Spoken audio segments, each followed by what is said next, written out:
So, World War I is over. Germany lost. Spectacularly. And the winners, gathered at the lovely Palace of Versailles, decided to hand Germany a bill. But not just any bill. This one came with a special note attached. Article 231, the War Guilt Clause, basically saying this was all your fault and don't you forget it. This wasn't just about money, it was a nationally mandated guilt trip. The new German government, the Weimar Republic, was born into this mess, handed the keys to a house that was already on fire and being charged for the water to put it out. The final bill arrived in 1921 via the London Schedule of Payments. The grand total was 132 billion gold marks. To put that in perspective, that was more than double Germany's entire national income. It's like asking your friend to pay you back with 3 of his spleens. The Allies wanted it paid in gold or foreign currency, not Germany's increasingly questionable papier mark. The German government faced the choice.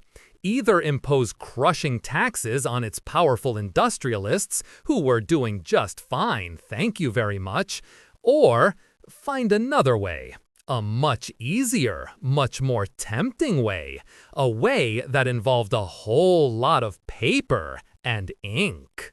By January 1923, France and Belgium had run out of patience. They were like interwar loan sharks.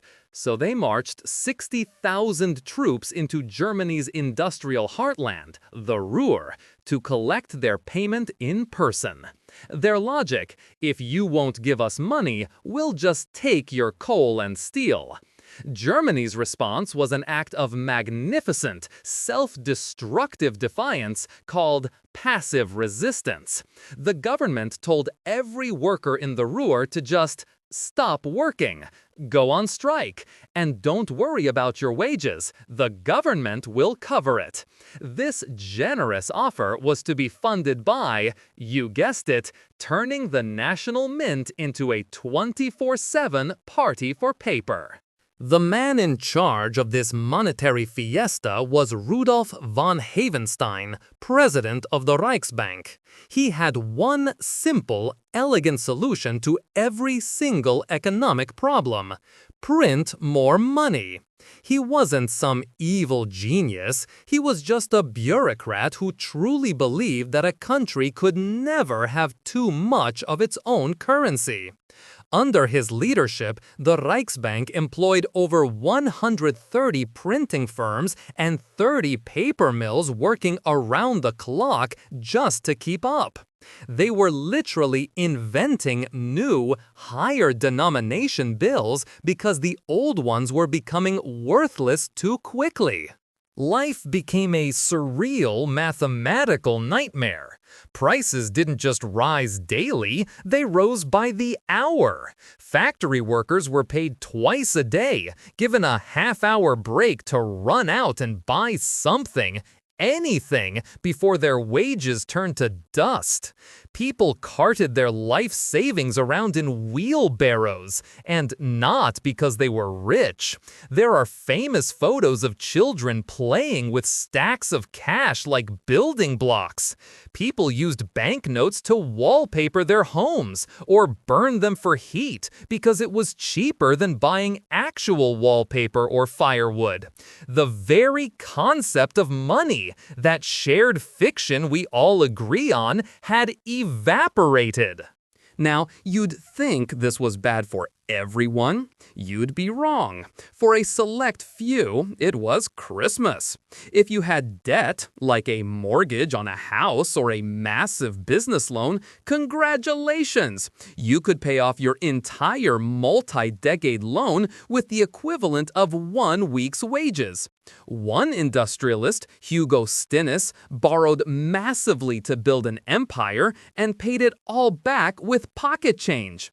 But if you were a responsible person who saved money, a pensioner living on a fixed income, a member of the prudent middle class, your entire life's savings, your security, your future, all of it was vaporized. The savers were punished, and the debtors were rewarded. A fantastic lesson for any society. The truly wild part is that for a while, the government thought this was working. From their twisted perspective, hyperinflation had some perks. First, it effectively erased Germany's entire domestic war debt. Poof, gone. Second, it kept unemployment surprisingly low, as companies could always afford to pay workers with ever cheaper money.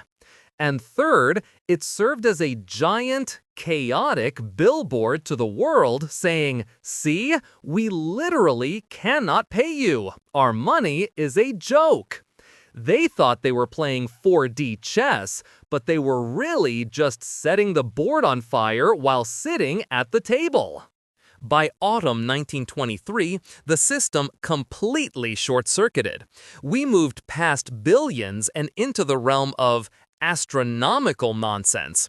In November, $1 was worth 4.2 trillion marks. A loaf of bread that cost 250 marks in January now cost 200 billion. The economy ground to a halt and reverted to primitive bartering. A theater ticket could be bought for a lump of coal, a sausage for a pair of silk stockings. Society was breaking down. This wasn't just an economic crisis, it was a psychological one. It was the complete annihilation of trust, value, and order. Finally, in August 1923, a man named Gustav Stresemann became chancellor. He was the designated adult. His first move was to call off the passive resistance in the Ruhr. It was wildly unpopular, but necessary. Next, he needed to stop the printing presses. The problem was our friend Rudolf von Havenstein, who refused, arguing it would cause unemployment. History solved this problem when Havenstein conveniently dropped dead of a heart attack in November. With the primary obstacle to sanity now gone, Stresemann could finally enact a plan to introduce a new, stable currency. The solution was so audacious it bordered on insane.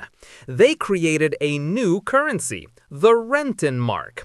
It wasn't backed by gold because Germany had none. Instead, it was backed by a mortgage on all of the land and industrial property in the entire country. It was essentially a national confidence trick. They told the German people this new money had real value, and the people, so exhausted and desperate for stability, just decided to believe it. The exchange rate was set, one new Rentenmark for 1 trillion old papier marks. And just like that, by lopping 12 zeros off the currency, the nightmare was over. The currency was stable, but the psychological damage was permanent. The German middle class, the bedrock of any stable democracy, was financially and spiritually shattered. They had played by the rules and lost everything. Their faith in the Weimar Republic, in capitalism, in democracy itself was gone.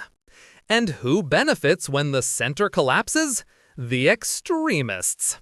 It is absolutely not a coincidence that at the absolute peak of the hyperinflation crisis, in a Munich beer hall in November 1923, a failed artist with a funny mustache attempted his first pathetic grasp for power. The seeds of a much bigger disaster were sown in the ashes of the poppy mark. The great hyperinflation left a ghost that still haunts Germany. It created a deep, cultural, almost pathological fear of inflation that explains a lot about modern German economics and the policies of the European Central Bank. It's a permanent scar, a reminder that a nation's money is more than just paper. It's a social contract. When that contract is broken, things get ugly. The Weimar Republic managed to solve an impossible economic problem, but in doing so, it created the conditions for a political one that would consume the world. It's a classic case of humans fixing a leak in the basement by dynamiting the whole house, a strategy we seem to be quite fond of. If you enjoyed this video, please like, comment, and subscribe to our channel for more historical insights. Thanks for watching, nerds!